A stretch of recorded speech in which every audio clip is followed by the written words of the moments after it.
Develop చేస్తే బాగుంటుంది అనేది అటువంటి ఆయన ఆలోచనని వీళ్ళు వక్రీకరిస్తుంటే హ్మ్. వాంతులొస్తా ఉన్నాయి సార్.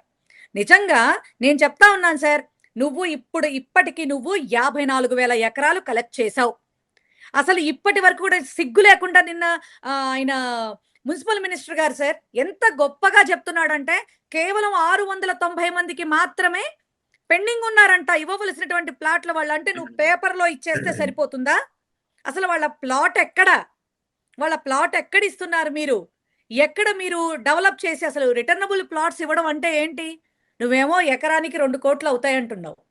నువ్వు తీసుకున్నటువంటి 54,000 ఎకరాల్లో నీకు 50,000 ఎకరాలు కూడా సరిపోకపోవచ్చు. ఒక 4,000 ఎకరాలే మిగులుతాయని మాట్లాడుతా ఉన్నావు. సరే ఆ 50,000 ఎకరాలకి ఒక్కొక్క ఎకరానికి 2,00,00,000 చప్పునేసుకుంటే లిటరల్లీ 2,00,00,000 అవసరత అవుతుంది. ఇప్పటికే 70,000 అప్పు చేశావు. ఎక్కడ ఏం పని చేశావో ఈ రోజుకి ప్రతి హ్మ్. ఒక్కళ్ళకి ప్రశ్నార్థకం.